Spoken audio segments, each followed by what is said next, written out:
Hey there everybody, welcome to my deck tech for Avacyn's glory. Now this one specifically is just how I run the deck. This is the most fun that I can squeeze out of this stone.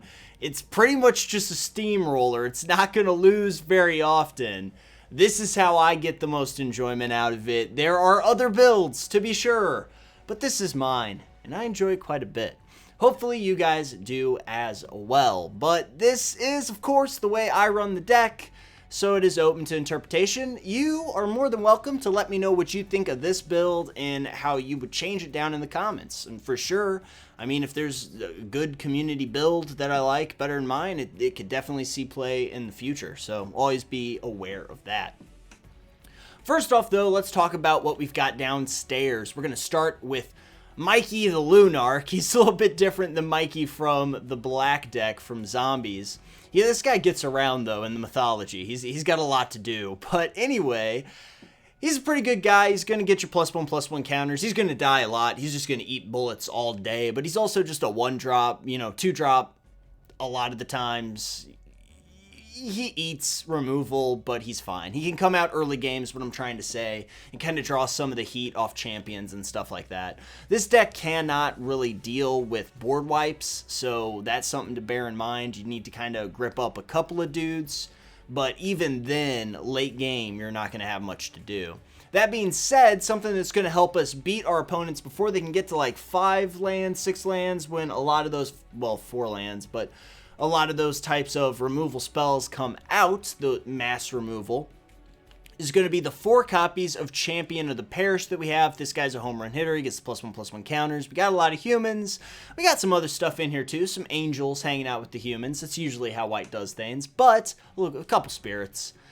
This guy's going to get huge. He drives the deck. If you've played against it, and you have, then you know that this guy is a pretty big deal. We've got Doomed Traveler. He's a cool little guy. He's going to drop a 1/1 onto the field when he leaves play, which he does quite often since he's only a 1/1. But it's nice to have just a 1-drop with tricks, especially with Champion of the Parish and everything like that. Path to Exile is our removal suite, pretty much, for this deck. We've got a little bit later on that we'll talk about. Path to Exile is going to be our instant speed removal for sure. This is fantastic. They get a land, but who really cares? We can also use it on a token of Doomed Traveler. Don't try and just use it on Doomed Traveler because it specifically says dies, so it can't be abused that way. But Path to Exile is a lot of fun. We've got 3 copies of that in here. Controversially, I believe we've got 2 copies of Thalia, Guardian of Thraben. She is pretty good. I mean, I keep her in here because of the non-creature spells cost 1 more to cast. I love that about her. I think that's a pretty solid way for her to kind of get around some of that stuff, because that mass removal and everything is going to cost more. It's going to cost 6, it's going to cost 5, it's going to do all this garbage to our opponents, and they never really expect it. They have to kill her, and when they kill her, it's going to cost like 3 mana, which it's just a good old-fashioned time. I don't know, I always see her, even though there's only 2 of her in here. I just enjoy it. I think it's a pretty good card. It makes this deck a lot of fun. So is Knight of the White Orchid. I never see this guy, but he's in there just so that we can hold on to the land, play this guy, play the land. We got 2 lands per turn. It's land ramp and white. Plus he's a human, so there you go. Elite Inquisitors, Pros, Zombies, Werewolves, and Vampires. The only thing that we care about that is the Zombies. He's also got First Strike and Vigilance, which makes him a pretty good Grizzly Bear just to begin with, because he's a 2/2 for only 2 mana. But he's got all these tricks, and he's got a sweet little werewolf, hanging up there. He does his own taxidermy too. It's pretty good. We've got Grand Abolisher. This is a 2/2 for 2 as well. He's also a human, and he's going to make our opponents a little unhappy because they have to play stuff on their main phase. Basically, this is going to put them off playing blockers to stop Champion of the Parish and stuff, because they're going to be busy playing, card draw, any instance. They can't use Doomblade on their turn, or our turn. They have to use it on theirs. So hopefully it stops them from being able to play bigger dudes if they want to get these guys gone. So I enjoy having him in here. 3, Honor of the Pure. It is a great card, +1/+1 for everybody in the pile, so that is in there. Gather the Townsfolk ×4, because this is a good time. It's going to drop off 2 humans and like 5 if we got 5 or less life, whatever. It's sorcery speed, but it's still a pretty good time, especially when it goes ahead and just makes this guy a 3/3 on turn 2, so I enjoy that as well. We've got 2 Mentor of the Meek. This card is great because it is a card draw engine, and you don't get that a lot in white either. So it's strange, you got a little bit of ramp, you got a little bit of card draw. This is an unorthodox white deck to say the least. Meek is definitely in there though because it gives us something to do with our extra mana. We got Throbbing Doomsayer because he is a dude factory. And if we have 5 or less life, other creatures you control get +2/+2. So basically what I look at this as is sorcery speed +2/+2 in order to get my ass out of the fryer. But early game, he also makes some dudes. I don't think that's quite as useful. I kind of just like putting him down 5 with 5 life or 4 life or whatever.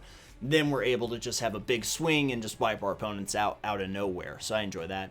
Fiend Hunter is part of the rest of the removal that we have. You can see the other section right there. So it's actually a pretty robust removal suite. Because we got 8 removal cards in this deck, which is pretty impressive for an aggro deck. Fiend Hunter is a human, so he's going to interact with everything, like we've already said. He also just gets rid of dudes. He jumps on top of them, and then you do not see them for the rest of the match, unless they can get rid of Fiend Hunter, because this guy's like not attacking or stuff 9 times out of 10. Sadly, though, we only have 3. We don't have 4. Actually, I feel pretty good about just having 3 in here. We've got 2 O-Rings. They exile everything. Target non-land permanents. You can absolutely put anything under this, and it is much harder to get rid of than, say, a Fiend Hunter. So it's all exile in this as well. This is unfortunate because it can come back. O-Rings can be broken too anymore. But, you know, pretty much the removal suite is going to be exile and not into the yard, which is super relevant with blue-black out there, still relevant with zombies out there as well. Restoration Angels, good old-fashioned flash creature. It's going to come in as a 3/4 with evasion and bounce one of your dudes. There's not too much that we can abuse with it except with Fiend Hunter. And also we can, you know, drop it in and make sure removal doesn't happen to one of our guys, but we don't really want to do it to champion because we lose our counters. Mikey just comes in dead. So there's not a whole lot that we can do with her, but she does have flash, so she's in there. We've got 1 Angelic Overseer because, look at it, hexproof, indestructible. In the right circumstances, this thing just wins the game, so that's definitely worth playing. Because if they only have 1 removal spell or something like that, you just got this thing, it's got evasion too. It's a good time for everybody. Baneslayer Angel is protection from demons and dragons, as well as having lifelink, first strike, and flying. The demons and dragons not so much, but the demons is actually pretty damn important because it allows us to kind of deal with blue-black a little bit. Not very much. We'd kind of have to have both of them out to really get a hold of that, but we'd only be taking 4 damage from, well, no, we wouldn't because we'd gain the 5 life. So yeah, it is going to be able to handle blue-black just a little bit, but they do have ways to get rid of Baneslayer Angel, so. Geist Honored Monk is in here ×1 because it's Geist Honored Monk. It's going to drop 2 spirit tokens, and it's XX dependent on how many creatures we have, and I also have Sunblast Angel to wipe my opponent's field so that I can attack for the last bit of damage. Because I have small guys, you know, they're little dudes over here. So that is pretty much the deck. As far as stuff that we are leaving out of it, which some people might think is strange, is we got Selfless Cathar. I can only use his ability once. I mean, I've already got the ability. I understand that it's pump, but it also telegraphs unless I have 3 mana, and then I can't really do instant speed tricks. I don't know, I find myself getting around this guy pretty easily. Soul Warden, this is not a deck where I want to gain life, so I don't care about that. Hallow is actually a really good card, but it's so situational that it's kind of hard to guarantee in this build. I don't really know that there's anything I would take out in order to put Hallow in. It would Hallow in. It would have to be a spell because my creatures are pretty much all useful. I guess an argument could be made to drop Sunblast Angel and put 1 copy of Hallow in.